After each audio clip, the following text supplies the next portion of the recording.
नमस्कार प्यारे विद्यार्थियों। बीपीएससी का बिगुल बज चुका है और अब तो डेट भी आ गई है। 22 से 27 सितंबर के बीच में आपका एग्जाम होगा। नवंबर में आपका रिजल्ट आएगा। फॉर्म आपका मार्च के पहले सप्ताह तक आ जाएगा, मतलब 10 मार्च के आसपास फॉर्म आ जाएगा, इसकी पूरी संभावना है। अब सवाल ये है कि वन टाइम रजिस्ट्रेशन ओटीआर कैसे करना है, क्योंकि आपको पता है इसका फॉर्म भरने के लिए आपका ओटीआर होना जरूरी है। और ओटीआर के बाद आपको एक समय निर्धारित होगा, नहीं 48 घंटे के बाद ही आप फॉर्म भर सकते हैं। जब आपको पता है फॉर्म आ रहा है, ओटीआर जरूरी है, वन टाइम रजिस्ट्रेशन जरूरी है, तो क्यों ना हम उसको अभी से कर लें।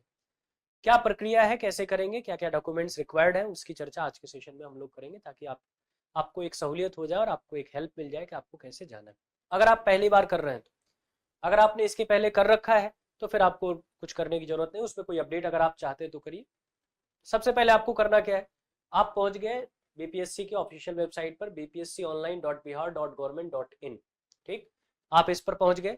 कैंडिडेट के बाद लॉगिन पर आप पहुंचे तो आप देखेंगे यहाँ पर एक लिखा है न्यू रजिस्ट्रेशन। अगर आपने इसके पहले ओटीआर नहीं किया, ओटीआर वन टाइम रजिस्ट्रेशन है, एक बार ही करना है पूरे जीवन के लिए जब तक आप फॉर्म वगैरह भरेंगे।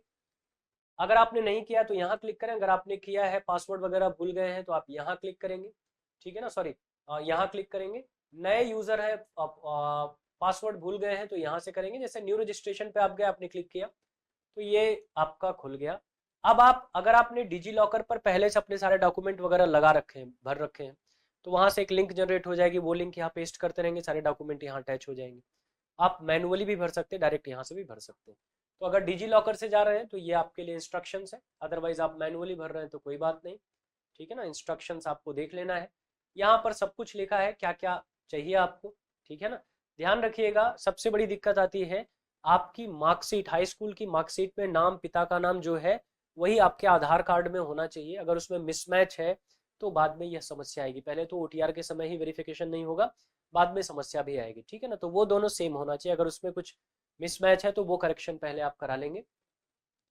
आपको 10th की मार्कशीट के अनुसार ही पूरा नाम लिखना है, ठीक है ना, सारी चीजें उसी के अनुसार होंगी। इसके अलावा उम्मीदवार के माता और पिता के नाम के लिए प्रक्रिया उम्मीदवार के नाम के समान है, यदि और केवल यदि नाम सत्यापित टाइप के समान है तो आवेदन आगे बढ़ेगा, अदरवाइज रुक जाएगा ना। उम्मीदवार की जन्मतिथि है, अगर उम्मीदवार के नाम के समान ही रहती, आधार कार्ड से मैच कर रही है हाई स्कूल वाला, तभी आपका लिया जाएगा। आईडी 3 प्रकार की मान रहे हैं, आधार कार्ड, पैन कार्ड और ड्राइविंग लाइसेंस, इसके अलावा कोई भी आईडी मान्य नहीं होगी, यह भी ध्यान रखेंगे, ठीक है ना। ये सारी प्रक्रिया करने के बाद आप आएंगे तो इस तरीके का एक पोर्टल खुलेगा जिसपे आपको सारी चीजें डालनी, ठीक। अपना ईमेल आईडी डालेंगे, ईमेल आईडी पर ओटीपी आएगी डालेंगे, मोबाइल नंबर, मोबाइल पर ओटीपी आएगी डालेंगे।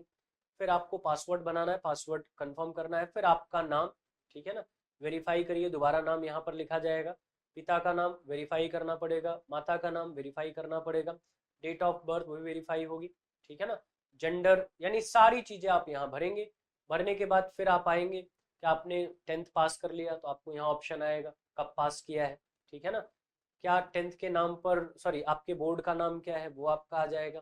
फिर उसके बाद आएगा रोल नंबर, वो आपको, यानी सारी चीजें आपकी किस सन में आपने पास किया वो सारी चीजें आप फिल करेंगे। फिर उसके बाद आप यहाँ रजिस्टर करेंगे और आपका ओटीआर आगे की प्रक्रिया के लिए बढ़ जाएगा, ठीक है ना। तो ये ध्यान रखना है। और फोटो और हस्ताक्षर एकदम जो लेटेस्ट होंगे वो आपको करना है, अभी का स्पष्ट रहे वो, ये ध्यान रखना है। इसके अलावा मैंने आपको पहले बताया कि आपके पास हाई स्कूल के सर्टिफिकेट के अकॉर्डिंग आप भरेंगे और उस सर्टिफिकेट के अकॉर्डिंग आधार कार्ड से वो मैच करना चाहिए। हाई स्कूल का सर्टिफिकेट जो डेटा लेके आ रहा है वही आधार कार्ड में डेटा आपका होना चाहिए, मिसमैच नहीं होना चाहिए, वरना चीजें आपके लिए समस्या उत्पन्न कर सकती हैं, ठीक है ना। इसका ध्यान आपको रखना है।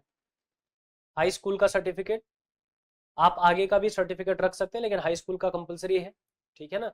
इसके अलावा आधार, पैन जो भी आप लगाएंगे, आधार, पैन, ड्राइविंग लाइसेंस वो रखना है।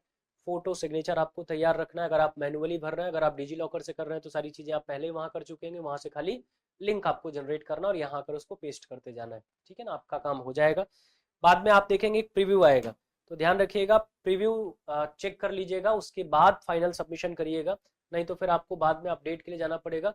हर कैटेगरी में अपडेट भी नहीं होगा, ये भी ध्यान रखिए, कुछ में अपडेट होगा, हर कैटेगरी में अपडेट नहीं होता है। दूसरा, जो मोबाइल नंबर, जो ईमेल आईडी आपका एक्टिव होगा वही भरिएगा, क्योंकि उस पर ओटीपी जाएगी। तो जो ईमेल आईडी, जो मोबाइल नंबर आपका एक्टिव होगा वही भरिएगा, उस पर ओटीपी जाएगी, वो गलत मत भरिएगा, ठीक है ना।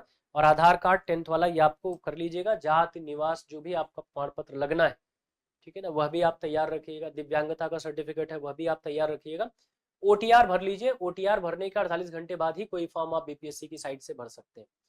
तो अभी फॉर्म आने में अभी समय है, 10-15 दिन 20 दिन अभी समय है, तब तक आप OTR फाइनल अपना कर लीजिए, इसको जल्दी जल्दी भर लीजिए ताकि फॉर्म भरते समय कोई भी समस्या आपको फेस न करनी पड़े।